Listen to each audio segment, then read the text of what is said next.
오늘은 열왕기하 14장 말씀을 통해서 주시는 은혜를 함께 나누고자 합니다. 오늘 특별히 열왕기 14장에는 두 왕 이야기가 나오죠. 남유다의 아마샤 그리고 북이스라엘의 여로보암 2세의 이야기가 이제 나옵니다. 이제 전반부는 이제 아마샤에 관한 바로 이제 그런 내용이죠. 아마샤는 이제 유대의 9번째 왕으로서 요아스의 이제 아들입니다. 요아스는 우리가 지난 배웠다시피 7살 때 왕이 되었잖아요. 근데 훗날 이제 신하들이 이제 그를 살해를 했죠. 살해를 해서 이 아마샤가 이제 그 뒤를 이어서 이제 왕이 됩니다. 자, 근데 그에 대한 평가가 어떻습니까? 3절에 보니까 아마샤가 여호와 보시기에 정직히 행하였으나 그랬어요. 정직히 행했다는 것이 하나님께서 보실 때 그래도 정직히 행했다는 것은 그래도 하나님 앞에 좀 신실한 모습으로 하나님 뜻대로 이제 나를 다스리려고 힘썼다는 것을 이제 우리가 볼 수가 있습니다. 그런데 뭐라고 평가합니까? 그의 조상 다윗과는 같지 아니었으며 그랬어요. 그러니까 북이스라엘은 여로보암이 항상 기준이 되고요. 남유다는 다윗이 항상 기준이 됩니다. 그러니까 여로보암은 악한 왕의 대표자고요. 다윗은 선한 왕의 대표자죠. 항상 그 두 사람이 이제 선한 왕, 악한 왕이 이제 하나의 기준으로서 이렇게 세워져 있는 것을 볼 수가 있습니다. 그러니까 남유다는 항상 다윗과 비교되는 것이죠. 네, 다윗과는 같지 않다. 다윗만큼 정말 하나님의 마음에 합한 사람을 볼 수가 없다. 그렇게 성경은 또 말씀하고 있잖아요. 다윗이 참 그만큼 하나님께 정말 신실했던 바로 그런 모습이고요. 그래서 우리가 정말 다윗 같은 믿음을 주시옵소서. 우리가 이제 이렇게 간구해야 됩니다. 지금 다윗 같지 않았다 그랬어요. 왜 그랬냐? 4절에 보니까요. 오직 산당들을 제거하지 아니하였으므로 백성이 여전히 산당에서 제사를 드리며 분향하였다고 말씀하고 있어요. 산당이 어떤 곳입니까? 산당이 과거에 이 가나안 거주민들이 이런 산당에서 온갖 우상들을 다 숭배를 했었잖아요. 숭배. 이게 이제 이스라엘 백성들이 그 가나안 땅에 들어왔어도 산당을 폐하지 않고 그곳에서 그 가나안 족속들이 따라 했던 그런 우상들을 같이 섬기는 이런 일들을 이제 거기서 행했던 것이죠. 그러니까 산당이라는 건 다 지역별로 흩어져 있기 때문에 신앙이 어떻게 돼요? 하나님 말씀한 대로 하나님을 섬기는 것이 아니라 각자 자기 좋은 대로 자기가 아는 대로 배운 대로 그냥 각자 소견에 맞게 그냥 그 제사를 지내고 하나님께 예배드리는 곳이 바로 또 이 산당이라는 곳입니다. 그런데 이 왕들이 선뜻 이 산당을 제거하지 못하고 있어요. 선뜻. 왜 그렇습니까? 백성들이 반발할까 봐. 백성들이 하나의 토착 신앙이거든요. 토착 신앙인데 그것을 뿌리고 오려고 했다가 오히려 자기가 왕의 자리를 밑어올까 봐 두려워서 선뜻 그런 개혁을 하지 못했던 것입니다. 적당한 선에서 어떻게 해요? 타협을 한 것이죠. 한편으로는 하나님 뜻대로 자기가 이제 나라를 다스리려고 힘을 쓰지만 한편으로는 또 백성들의 그런 산당에서 제사들이 이런 것들을 이게 잘못된 것이다. 분명히 신명기에서도 보면은 하나님께서 지정하신 곳에 가서 제사를 드리도록 명령하셨잖아요. 그건 뭐예요? 산당에서 제사를 드리면 다 자기 좋은 데를 하기 때문에 잘못된 방향을 하기 쉽거든요. 그래서 하나님께서 지시하신 곳을 가서 제사를 드리도록 명하셨습니다. 근데 그걸 강력하게 시행하지 못하는 이유는 결국 백성들이 두렵기 때문에 혹시라도 자기 왕권이 위태로울까봐 그 두려운 마음 때문에 그냥 눈 감아주는 것이죠. 묵인하는 것이죠. 그러니까 결국 뭡니까? 신앙을 좀 타협하고 있는 거예요. 결국 이것이 이제 나중에 훗날 남유다까지도 나라가 멸망당하는 바로 그런 단초가 된 것입니다. 그래서 우리가 열왕기에서 살펴보면 계속해서 산당을 제거하지 않았다는 말씀이 계속 나와요. 왜 계속 반복할까요? 바로 그것이 이 남유다를 멸망케 한 요인이 되었기 때문에 그것에서 이 유다 백성들이 우상을 섬기는 그런 일들을 했기 때문에 결국 그것이 이제 나라를 망하게 한 것입니다. 자, 우리가 이것을 볼 때 느낄 수 있는 것이 뭡니까? 우리가 느낄 수 있는 것이 신앙은 타협해서 안 된다는 것이죠. 신앙 그냥 적절히 요 정도까지는 괜찮겠지 하면서 우리가 타협을 하다 보면 결국 그것이 어떻게 됩니까? 오염되어 버리잖아요. 신앙이 온전치 못하시죠. 순전치 못하는 것입니다. 결국은 그것으로 인해서 어떻게 해요? 신앙이 무너져 버려요. 이런 경우가 우리가 발생하는 것이죠. 그런 일화가 있어요. 어떤 사람이 이제 낙타를 데리고 이제 사막을 이제 여행을 합니다. 근데 이제 가다가 이제 밤이 되니까 이제 그 텐트를 치고 이제 잠이 들었어요.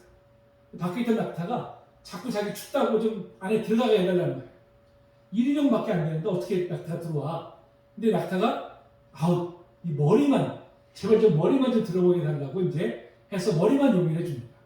좀 있으니까 안 되겠다. 발도 춥지. 앞발만 좀 들게 해달라고. 그렇게 하나씩 하나씩 용인하다가 결국 낙타가 완전히 텐트를 차지해버렸어요. 자기는 쫓겨나 버립니다. 여러분 이 일화가 뭘 말하는 것입니까? 우리가 그렇게 요 정도 괜찮겠지 하고 용인하는 것이 하나하나 우리가 허락하다 보면 결국 어떻게 해요? 내 자신을 잃어버리고 내 믿음을 잃어버리는 그런 지혜까지 이룰 수 있다는 것입니다. 그래서 우리가 다른 건 정말 우리가 양보를 해도 내 신앙에 정말 큰 줄기만은 절대 우리가 양보하거나 타협해서는 안 되는 것이죠. 그래서 우리가 굳게 붙들어야 되는 것을 우리가 이제 말씀해 주고 있습니다. 자, 그런데 이 아마샤가 한편으로 그런 오점도 있지만 한편으로 또 정말 하나님 말씀대로 행하려고 노력했던 사람이에요. 자, 5절 6절에 보니까 그가 자기 아버지를 죽인 신하들을 죽였어요. 신하들을 죽였습니다. 그런데 그 자녀들은 죽이지 않았어요. 자녀들은. 오늘 6절에 뭐라고 말씀합니까? 이는 모세의 율법책에 기록된 대로 합니다. 곧 여호와께서 명령하여 이르시기를 자녀를 말미암아 아버지를 죽이지 말 것이요 아버지를 말미암아 자녀를 죽이지 말 것이라. 하나님의 말씀대로 자기가 사실은 자기 아버지를 죽인 원수들이잖아요. 복수하고자 마음이 없겠습니까? 그냥 삼족을 멸하고 싶은 그런 마음도 있었을 거예요. 그런데 하나님의 말씀이 그 아버지를 말미암아 자녀들을 죽이지 말라고 분명히 명하셨기 때문에 그 말씀을 지키기 위해서 어떻게 해요? 순종하죠. 옛날에 우리나라도 사실은 연좌제라는 게 있었어요. 연좌제라는 거 기억하십니까? 연좌제가 뭐예요? 자기 집안에 누구라도 공산당하고 좀 연루가 되면 그 사람은 아주 그냥 그 친척들까지 전부 다 어떻게 해요? 취직을 못했어요. 온전한 사회생활을 못했습니다. 그게 연좌제예요.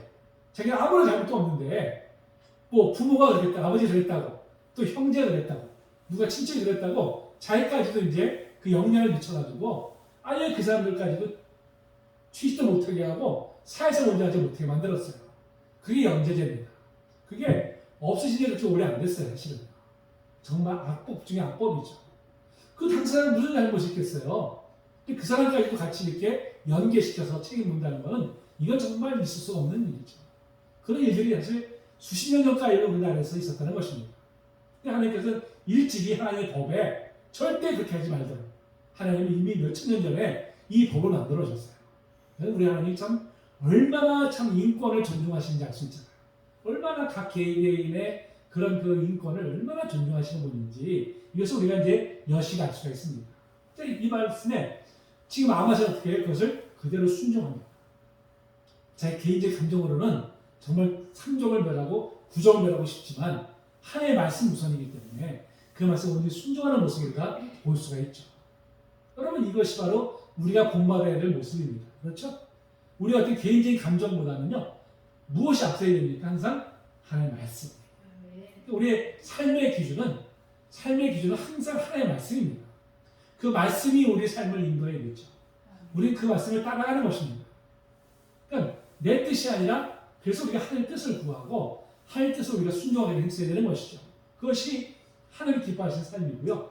그것이 바로 복된 삶입니다. 그것이 바로 올바른 삶인 것이죠. 우리가 늘 사실 하나님의 뜻이 있고요. 우리 욕망이 있잖아요. 우리 욕망. 이것이 항상 충돌합니다. 그게 항상 부딪히잖아요. 실은. 그때 우리가 늘 갈등을 겪기도 합니다. 갈등을 겪지만 결국 승자는 누가 되야 됩니까? 하나님의 말씀이 승자가 되어야 되죠. 그래서 우리가 하나님의 뜻에 순종하는 그 길만이 우리에게 복된 길이고요. 그것이 바로 생명의 길입니다. 그래서 우리가 어떤 일을 하든지 우리 먼저 하나님의 뜻을 우리가 구하면서 가죠. 늘 뜻을 우리가 묻고 갑니다. 하나님의 뜻을 구하지 않고 내가 행하면요. 당장은 내 욕망을 채워주니까 내가 원하는 대로 행하니까 이것이 좋은 길인 것 같지만 사실 그것이 결국 하나님으로부터 멀어지게 만드는 일입니다. 떨어지게 만드는 일이고요. 결국 잘못된 길로 가게 되어 있어요. 나중에 나는 결국 어떻게 합니까? 후회하잖아요. 그래서 우리가 하나님의 음성을 우리가 듣기를 구해야 됩니다. 그래서 우리가 정말 사소한 일부터 시작해서 늘 하나님께 우리가 묻고 또 물어야 되죠. 하나님 이럴 때 어떻게 하면 좋겠습니까? 그럼 하나님께서 참 여러 가지 종류를 통해서 응답을 해주시잖아요. 여러 가지 종류를 통해서 기도하다가 깨닫기도 하시고 또 말씀 묵상하다가 또 깨닫기도 하시고요. 또 다른 누군가를 통해서 또 하나님 뜻을 또 깨닫게 하세요. 그래서 우리의 삶을 인도해 주십니다. 근데 결국 그것이 정답이에요. 나중에 보면 결국 그것이 옳은 길이라는 것을 우리가 알게 됩니다. 그래서 우리가 무엇보다도 내 뜻보다는 주님의 뜻을 이루어 주시옵소서. 하나님의 뜻이 내 삶 가운데 이루어지길 원합니다. 우리가 늘 기도하면서 우리가 나아가야 될 줄로 믿습니다. 자, 이렇게 이제 순종했는데, 자, 7절에 보니까 아마샤가 수공골짜기에서 에돔 사람 10,000명을 죽이고 또 전쟁을 하여 술라를 취하고 이런 욕되라 했더니 오늘까지 그리하니라 그랬어요. 승전했어요. 하나님께 순종했더니 그가 승전을 합니다. 에돔과 전쟁을 해서 대승을 거둬요. 대승. 아주 큰 성과를 올리게 됩니다. 자, 그런데 그 다음에 이제 8절부터 보니까 이 북이스라엘과 전쟁을 벌여가지고 또 패배를 하는 장면이 나와요. 그래서 왜 갑자기 이 승전했다, 갑자기 또 이렇게 패전을 할까? 우리가 그 연유를 알 수가 없잖아요. 자, 근데 이 본문과 병행되는 본문이 역대하 25장 말씀입니다. 25장 말씀을 들여다보니까 자세하게 나와 있어요. 자, 역대 25장에 보면 이렇게 말씀하고 있어요. 야마샤가 에돔의 전투에서 승리를 했는데 그 에돔이 섬기고 있던 우상을 가지고 섬긴 거예요. 아니, 그 전쟁을 이기게 하신 분은 하나님이신데, 요 하나님이시고 에돔은 패배한 나라잖아요. 근데 어떻게 패배한 나라의 우상을 가지고 와서 섬기냐는 것이죠. 이거 정말 있을 수가 없는 일인데, 인간이 이렇게 자만을 하게 되면 이렇게 상식을 벗어난, 정말 우리가 있을 수 없는 그런 행동들을 하게 돼 있어요. 그래서 교만이 참 무서운 것입니다. 전쟁 이겼더니 이게 하나님께서 나를 이기게 하신 것이 아니라 이건 내 힘을 이긴 거야. 이런 교만이 생겨버린 거예요.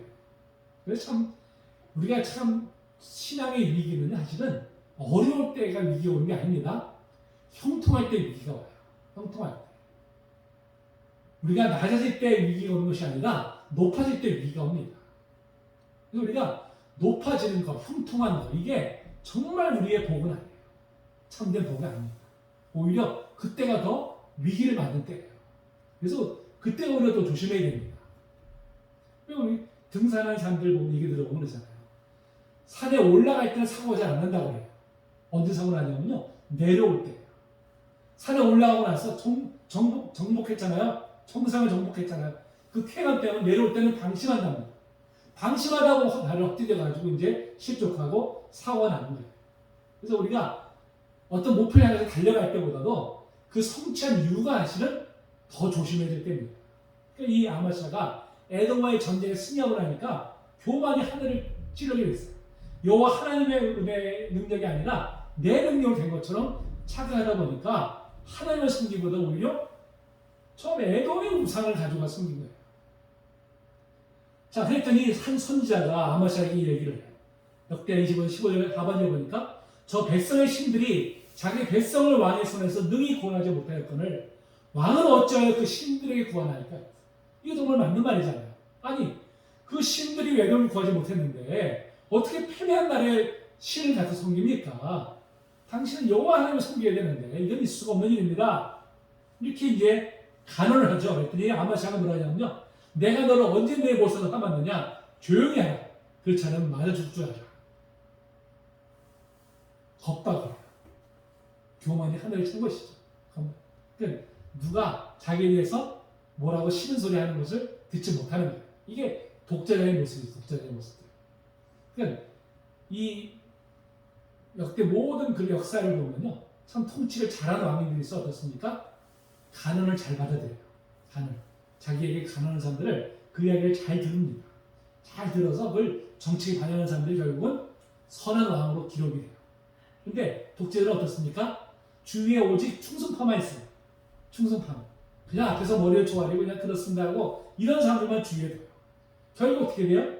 잘못된 길로 가도 누구도 하나도 이게 잘못된 길로 얘기하는 사람이 없으니까 결국은 종말을 맞는 것이죠. 비참한 종말을 맞이하게 되는 것입니다.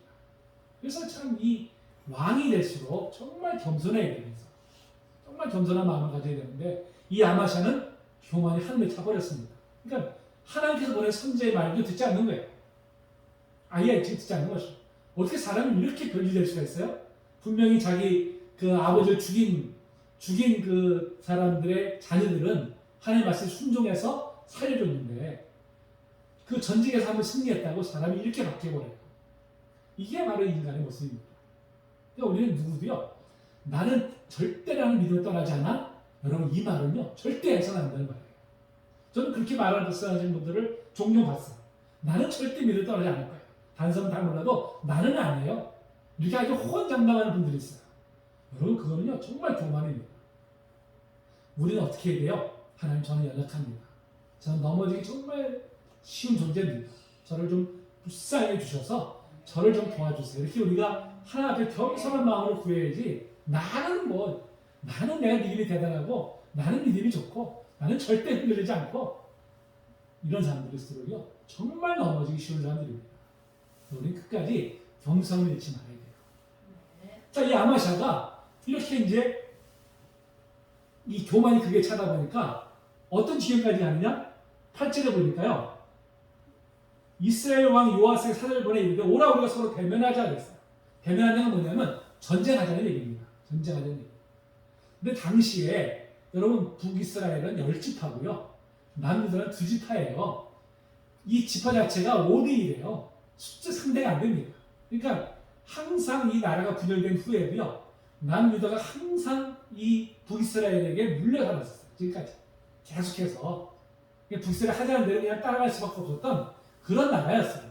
상대가 안 되는 그런 나라인데, 이 에돔과의 전쟁에 승리하고 나니까 눈에 보이는 게 없는 거예요. 보이는 게 없으니까, 야, 이제는 내가 저 북이스라엘도 내가 칠 수 있겠다, 이런 이제 교만함이 든 것이죠. 그러니까 어떻게 해요? 야, 대면하자, 우리 전쟁하자, 이렇게 지금 이제 선전포고를 한 거예요. 북이스라엘 입장에서 보니까 이게 참 가소롭거든. 가소로니까 뭐라고 얘기합니까? 9절에서 이렇게 표현하잖아요. 야, 레바논 가시나무가 백향목의 청가를 보내 이르기를 내 딸을 내 아들에게 주어 아내를 삼게 하라 했더니 레바논 들짐승이 지나가다가 그 가시나무를 짓밟았느니라. 그러니까 남유다 아마샤는 누구예요? 가시나무라는 것이죠. 너는 그냥 들짐승에게 짓밟힐 정도밖에 안 되는 존재인데, 야, 네 자신을 좀 알아라. 지금 이렇게 이야기한 것이죠. 10절에 뭐라고 그래요? 네가 엘몬치도 파에서 마음이 교만하였으니 이랬어요. 마음이 교만해지니까 눈에 보이는 게 없구나. 그러니까 네가 감히 나한테 지금 도전을 해? 지금 이렇게 지금 이야기한 것이죠. 자, 그런데 어떻게 해요? 11절 보니까 아마샤가 듣지 않냐고요. 안 들어내. 교만의 한을 차니까 자기가 꼭 이길 것 같아. 이 전쟁에 승리할 것 같아. 그런 착각 속에 빠져버린 거예요. 결국 전쟁을 합니다. 자, 어떻게 됐어요? 12절에 보니까 유다가 이스라엘 앞에서 패하여 각기 장막으로 도망한지라. 대패했어요. 대패가 어떻게 했습니까? 예루살렘 성벽까지 허물어 버리고요.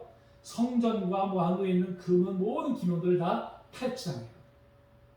전쟁에 완전히 패배를 해버립니다. 기가 막힌 노릇이잖아요. 결국 이로 인해서 어떻게 됐습니까? 여기 보니까 19절에 보니까 예루살렘에서 무리가 그를 반역한 거로 그가 라기스로 도망하였더니 반역한 무리가 사람을 라기스로 따라보내 그를 거기서 죽이게 하고 있어요. 결국 또 자기 아버지도 하시는 신복들에 의해서 죽임을 당했잖아요.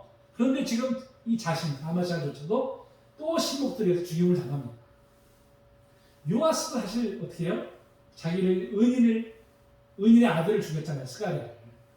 자기들 가난한다고 죽이는 그 대가로 결국 자기도 죽임을 당했는데, 지금 이 아마샤는 또 교만으로 인해서 무모한 전쟁을 벌였다가 나라가 힘들어지니까 신복들이 원한을 품어가지고 결국 또 그를 이제 죽이는 이런 일들이 일어납니다. 결국 자기가 심은 대로 거둔 것이죠. 뿌린 대로 자기가 거둔 것입니다. 여러분, 교만한 사람들은요, 교만을 심으면 결국 패망으로 거두게 되어 있어요. 그래서 우리는 하나님 앞에서 우리가 끝까지 우리는 겸손함으로 가야 됩니다. 늘 경고 나가야겠죠. 자, 이제 이 3절부터 보니까 이제 여로보암 왕이 등장합니다. 여러분, 여로보암 왕이 많이 들어봤죠? 북이스라엘의 초대 왕이 여로보암이에요. 그래서 지금 이 왕은 여로보암 2세라고 표현합니다. 2세. 초대 왕과 구별하기 위해서 이 사람을 여로보암 2세라고 표현하는데요. 이 역사 기록에 의하면 이 북이스라엘이 가장 큰 영토를 가졌을 때예요. 이때가. 가장 넓은 영토를 차지했을 때가 바로 이때입니다. 그러니까 가장 부강했을 때예요. 아직은 아수르의 세력이 그렇게 크지 않았었어요. 크지 않으니까 이때 이제 북이스라엘이 가장 힘을 발휘했을 때, 바로 이제 이때입니다. 자, 그 영토가 어떻게 25절에 보니까 이스라엘 영토를 회복하게 하맛 어귀에서부터 아라바 바다까지 하였다 했습니다. 하맛은 어디냐면 이제 시리아 쪽까지 땅이고요. 여기 아라바 바다는 어디냐면 사해를 말합니다. 굉장히 넓은 영토를 이제 차지한 거예요. 그러니까 나라가 가장 부강한 것이죠. 이렇게 보면 뭐예요? 하나님께서 하셨다고 성경 말씀하고 있어요. 하나님께서 그래도 북이스라엘 아직까지 멸망시킬 뜻을 갖지 않으시고 이 나라를 지켜주기 위해서 하나님께서 그렇게 여러 법을 통해서 그의 영토를 확장하셨다는 거예요. 그런데 하나님의 은혜로 영토를 이렇게 넓혔으면 하나님은 그 은혜에 감사하고 그 뜻에 순종해야 되는데 그들은 그렇지 않았습니다. 자, 이때 이제 그 활동했던 그 선지자들이 여러 명 있었는데요. 선지자들이 그때 이제 호세아 선지자라든지 아모스 선지자라든지 요나 선지자가 다 이때 활동했던 바로 그런 선지자들이었습니다. 그러면 호세아나 아모스 선지서를 가만히 들여다보세요. 호세아는 어떤 내용입니까? 그 고엘이 그 음란한 여인으로서 그 다른 사람한테 가서 이제 음란한 짓을 했을 때도 하나님께서 호세에게 뭐라고 명령하세요? 가서 데리고 오라고 하잖아요. 돈 주고 가서 회복시켜서 데리고 살라고. 그건 뭐야? 하나님의 마음인 것이죠. 성경에서 음행이라는 건 뭡니까? 하나님을 떠나서 우상을 섬기는 것을 음행으로 표현하잖아요. 그러니까 하나님께서 그 호세아와 고엘의 관계를 통해서 하나님과 이 북이스라엘의 관계를 표현하신 거예요. 하나님은 그럼에도 불구하고 그들을 품기를 원하시는 하나님. 그럼에도 불구하고 그렇게 끊임없이 우상을 섬기려고 하는 그들도 하나님은 다시 품기를 원하신다는 것이죠. 그것은 이제 호세아 선지자를 통해서 보여주셨어요. 또 아모스서를 보면요. 아모스서를 보면 당시 시대상이 잘 나타났어요. 시대상이. 이 여로보암 2세 때 가장 넓은 영토를 가졌는데 문제가 뭐냐면요. 그 나라의 부가 왕을 비롯해서 귀족들, 소수의 사람들에게 집중되어 버린 거예요. 나라는 부강한데 부가 집중되다 보니까 어떻습니까? 백성들이 고통을 받는 거예요. 더. 나라가 부강에도 불구하고 백성은 더 심한 고통을 당합니다. 그것이 이제 아모스 2장에 보니까 이렇게 말씀하고 있어요. 이는 그들이 은을 받고 의인을 팔며 한 켤레를 받고 가난한 자를 팔며 사람을 인신매매를 하는 거예요. 가난한 자들이 빚져서 빚을 못 갚으면 팔아버려요 그냥. 하나님께서 그걸 절대 금하셨는데 그들은 아랑곳하지 않았어요. 또 5장 11절에 보니까 너희가 힘없는 자를 밟고 그에게서 미래에 부당한 세를 거두었은즉 없는 사람들이 더 수탈한 것이죠. 더 쥐어짠 것이죠. 그들을 더 쥐어짜가지고 자기를 배불리는 데를 쓴 것입니다. 이게 당시 사회상이었어요.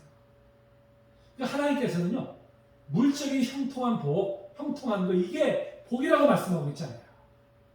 오히려 그 안에서 하나님 세우신 정의를 무너뜨리고 사회 공의를 무너뜨리고 일부의 그 기득권층들이 자기들의 배를 배불리면서 상대적으로 연약한 사람들의 것을 빼앗는 짓밟는 이런 행위에 대해서 하나님은 질타를 하십니다. 그러니까 하나님은 우리가 이 땅에서 물론 우리가 잘 형통한 거 좋은 일이죠. 그것도 하나님의 은혜입니다. 하지만 여러분 형통하고 나서 하나님을 잃어버리면 그게 무슨 소용이 있겠어요? 하나님 뜻과는 전혀 정반대의 길을 걸어간다면 여러분 그 형통함이 무슨 복이 되겠습니까?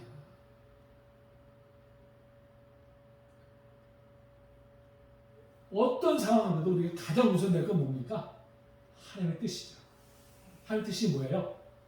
하나님의 뜻이 사회적 약자들을 돌보는 것입니다. 더불어 살아가는 세상, 함께 살아가는 세상을 만드는 것이 바로 하나님의 뜻이에요. 여러분, 우리가 구원이라는 개념이 우리가 이 죽어 천국 가는 것만 우리 자꾸 생각하는데 하나님의 뜻은 거기만 머물러 있지 않습니다. 하나님의 뜻은 무엇입니까? 이 땅에 하나님의 나라를 이루는 거예요. 하나님의 나라를. 예수님께서 그를 위해서 이 땅에 오셨다고 말씀하셨어요. 이 땅에 하나님의 나라를 세운다는 무엇인 뜻입니까? 누구 하나 소외됨이 없이 다 더불어 같이 사는 세상이에요. 함께 손에 손을 잡고 함께 살아가는 세상. 서로를 부둥켜 안고 서로를 보듬어 안고 나만 잘 살겠다고 하지 않냐고 같이 더불어 살아가는 그런 세상. 이것이 바로 하나님이 꿈꾸시는 세상이고요. 바로 예수님께서 이 땅에 오셔서 세우고자 하셨던 그런 나라예요. 또한 우리에게 그런 나라를 세우도록 우리에게 명령하시고요. 그런 나라를 우리가 또 세우기 위해서 우리가 또 힘을 써야 됩니다. 그럼 이 세상이 지금 우리가 사는 세상 자체가 부가 자꾸 편중되잖아요. 편중. 양극화가 점점 더 심해지잖아요. 여러분 이거 뭘 말하는 것입니까? 결국 뭐예요? 부가 한쪽에 치우친다는 것은 그로 인해서 고통받는 사람이 점점 더 많아진다는 뜻이에요.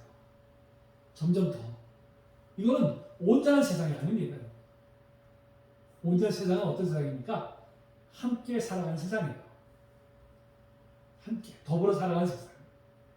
그런 세상이 하나님께서 원하시는 세상의 모습이고요. 우리는 그런 나라를 우리가 꿈꾸면서 우리가 기도해야 됩니다. 우리 주변에도 또 어려운 사람들이 참 많잖아요. 참 그분들에게 우리가 정말 작은아마 그래도 우리가 사랑을 우리가 같이 나누면서 우리가 하나님의 사랑을 전해야 되는 또 그런 세상을 꿈꾸면서 우리가 나아가야겠죠. 우리가 기도해야 됩니다. 바로 그것을 이제 우리에게 말씀해 주고 있어요. 하나님은 결코 뭐가 크고 뭐가 잘 되고 이것이 하나님의 뜻이 아니라는 것입니다. 자꾸 연약해도 보잘것없어도요. 그 가운데서 하나님의 뜻을 우리가 분별하고 뜻을 쫓아서 우리가 순종하면서 살아가는 그 모습. 나 혼자만 살려고 하지 않고 더불어 같이 살려고 하는 바로 그런 나라, 그런 세상, 그것이 바로 하나님께서 우리를 통해서 이루고자 하시는 바로 하나님의 나라가 되는 줄로 우리는 분명히 믿습니다. 우리는 그런 나라를 위해서 우리가 기도해야 돼요. 하나님 이번에 우리가 대통령 선거를 지금 우리가 또 앞두고 있잖아요. 하나님 무엇보다도 그런 지도자가 세워지기 원합니다. 그런 지도자.